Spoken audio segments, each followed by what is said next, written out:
Y'all, this is the Breakfast Club here live from the media room during the 2025 BET Awards. And sitting with me right now, y'all know I'm Lauren LaRosa, but if you do not know, you should know. I have with me Odeal, who is Afro RB artist, but he is also nominated for the 2025 BET Awards Best New International Act. Yeah. Congratulations, sir. Thank you very much. I appreciate it. How you feeling? You here at the awards? Yeah, I feel great. Nomination. I feel great. Feel good. Feel good. All of this, and we haven't even gotten your debut album yet. Yeah. I'm more of an EP person, you know what I mean? So for the longest, I've been dropping EP singles, you know, but the album's coming. What's the difference for you between an EP and the actual debut album? Because it's all work. Really and truly, it's just the length, like how many songs are on the different projects. And obviously the time and the mood that you're in when you made it. You know what I mean? So till then, EPs, you know what I mean? When you got the alert that you were nominated, like right when they let you know that you were nominated, what was your first thought? I was in Dubai. We just finished playing like pickleball. They sat me down and just like, yo, you've been nominated. I was like, what? I was like, yo, what? But I'm grateful. I've said it so many times, but I'm just grateful because I grew up watching the BTs, you know what I mean? Yes. And it's just like, yo, being in this position now, regardless of what happens, it's just an honor, you know what I mean? So, yeah. Well, why was your reaction like, what? Because, I mean, as we're sitting here and during this interview, people are walking by and letting you know how much they enjoy the music and enjoy you. So there's impact there. Yeah. Why was it a surprise to you? You know what it is? It's like you just don't, after a while, when I just get into the mood of just like enjoying the process, just making music, you know? Yes. And then making music and figuring out what's the next sound, and that just becomes my main focus. I'm not really too focused on what everything that's going on around me, you know? Yes. So when they told me, I was just like, oh, we're here now. Okay. You know what I mean? So we're here now. We're here now. Okay, cool. First. You know what I mean? So yeah. So then what happens for you, you know, because I mean, a nomination means that there's a chance to win.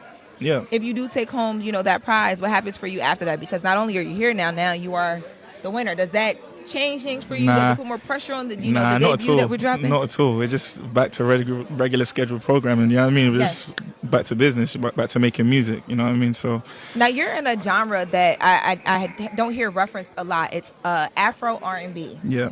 Talk to me a bit about like what Afro R&B is and the collaboration of the Afrobeats with the R&B sound and what you do that is so niche to your audience in that space. I feel like it's like, you know, you have different types of R&B. You've got contemporary R&B and everything, but because of my background and where I grew up from, you know, I mean, the music I was brought up on, like I lived in Nigeria for a very long time as well. You know what I mean?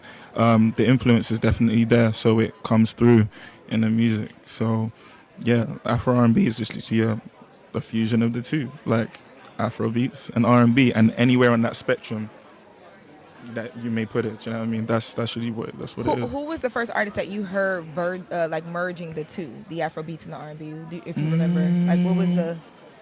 Do you know what? It wasn't necessarily Afrobeats and R&B, but it was just like alternative African music, and it was people like Odunsi the Engine and Cruel Santino, and let's say Amaray, and like, you know what I mean? Like there was this whole Odeal movement which was coming out of Africa, and that was definitely something I was just like, yo, like this is a place for me. It's a space for me, you know. And we went from there. Who are your R&B inspirations? Ooh. Like who's your go-to? Like who you if you put on your favorite R&B, you know, just on a day-to-day you want to listen to it, or you know, you setting the scene, a vibe. Who you go to? There's like so many. There's like Marvin Gaye, Music Soul Child. There's like loads of people, like 112, like groups and stuff. Like I grew up on loads of different groups. So many. There's even like Whitney, you know. So many. Well, you're working with like some pretty cool talent as well too. Like you're working with Isaiah Falls, and different people who are like, they are the sound of R&B right now. How do you pick and choose who you work with, you know, and here in the States, you know, not in the States as well too? Like who do you choose who to work with? It's just off vibes. Just see what makes sense. Do we have a good relationship? That's one thing. It's always good to have a good relationship with the people you work with and not just jump straight into the studio, you know? That's one thing. So yeah, it's just really off like our relationship and whether I mess with their music or whether they understand what's going on over here, you know? That's really it, to be fair. And then being signed to LVRN, a lot of people know the label. You know, you have Summer Walker, you have Six Lack, you have so many great names that are signed to these labels. What has that experience been like for you as an artist you're kind of creating your own path? Mm-hmm. What I really love about LVRN is they understand like culture and the importance of culture, you know? So even when signing to labels and stuff, I've never been someone who signs off the back of names that have been signed there before. It's always, okay, cool, does the team understand what I'm trying to do? And like, do they really get it? Not just like a sales pitch of, yeah, this is what we do. They really get it. They really like that. So they're like family, you know? So, and they're really good at letting their artists kind of like find their creative like 100 thing, you know? Yeah.